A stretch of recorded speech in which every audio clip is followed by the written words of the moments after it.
Bonjour à toi, j'espère que tu vas bien ce matin et que tu as une progression dans ton module 2.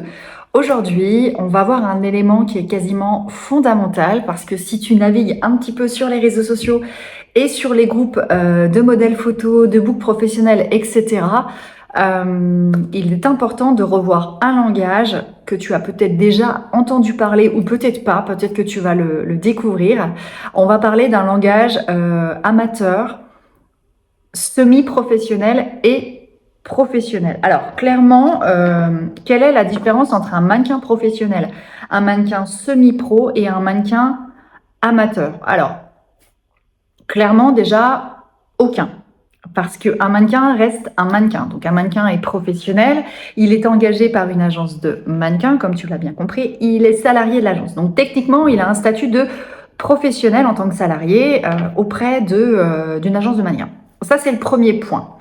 Le statut d'amateur, comme tu l'as compris, et comme l'indique son nom, est un statut, pardon, excuse-moi, d'amateur. Donc l'objectif, c'est plutôt de prendre du plaisir à faire de l'image, bien qu'en étant professionnel, c'est le cas aussi, mais là, c'est complètement différent. On est plus sur un axe de découvrir la photo, faire de la photo pour le plaisir. On est plus dans ce domaine-là que d'avoir un esprit professionnel à être rémunéré pour une action, parce que là, on est plus sur un hobby, une passion. Donc là, il n'y a pas de rémunération, sauf si effectivement le photographe a un projet professionnel et souhaite passer par des amateurs et les rémunérer, ce qui est complètement différent. Mais demain, tu peux pas être un amateur photo qui fait donc de la passion photo pour le plaisir et dire hey, je suis modèle amateur et j'aimerais être rémunéré. Non, tu payes pas de charge, t'as pas à être rémunéré, sauf si effectivement ça rentre dans la configuration d'un réseau pro. Là, c'est différent. Le milieu semi-professionnel, donc je t'explique. Ça se dit beaucoup sur les réseaux sociaux. Je suis amateur, je passe semi-pro parce que bientôt je vais passer pro. Non, alors c'est soit tu es amateur, soit tu passes pro, mais il n'y a pas de statut semi-pro. D'ailleurs, un statut semi-pro, légalement, clairement, ça n'existe pas. Voilà, comme ça les choses sont claires. Donc il n'y a pas de statut entre les deux. Tu vas beaucoup entendre parler des gens qui vont te dire moi je suis semi-professionnel, je vis de la photo, c'est incroyable, mais je suis pas encore mannequin. Alors non, parce que déjà tu ne peux pas vivre de la photo à partir du moment où tu peux ne pas facturer un client. On en revient toujours à la même problématique, c'est qu'aujourd'hui le statut de modèle photo et mannequin professionnel en facturation, ça n'existe pas.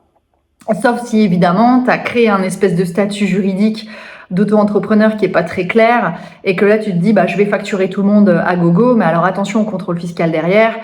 Parce qu'à un moment, le statut de modèle photo n'existe pas. C'est pas possible en fait. En tout cas, en tant que semi-amateur, entre les deux. Donc c'est soit clairement, tu fais de la photo pour le plaisir et donc tu es un amateur, comme on a tous commencé au départ. Soit tu te dis demain, moi j'ai envie d'être complètement pro et dans ces cas-là, plusieurs solutions. Soit tu travailles pour une marque directement et elle te paye en salaire avec un bulletin de salaire tous les mois. Et là, dans ces cas-là, tu es salarié de cette marque et effectivement, tu n'es même pas vraiment professionnel, mais en tout cas, tu travailles pour cette marque et tu as un salaire. Soit tu travailles vraiment par une agence de mannequin qui a une vraie licence et qui effectivement, là pour le coup, là ça fonctionne très bien. Voilà. Donc maintenant, j'espère que tu verras un petit peu plus clair parce que c'est vrai que des fois, on peut se noyer sur les réseaux à cause de cette histoire. Moi, je suis semi-pro. Tu vois beaucoup sur les réseaux un petit peu. Moi, je travaille sur rémunération. Moi, je me déplace dans toute la France. Je fais des photos. Mais voilà, je facture 250 € ma presta alors que les filles, elles sortent de nulle part et elles savent même pas ce que c'est qu'un mannequin pro, etc. Donc, je pense que ce petit point était important de pouvoir éclaircir parce qu'on en voit beaucoup et c'était important. Je te dis à bientôt.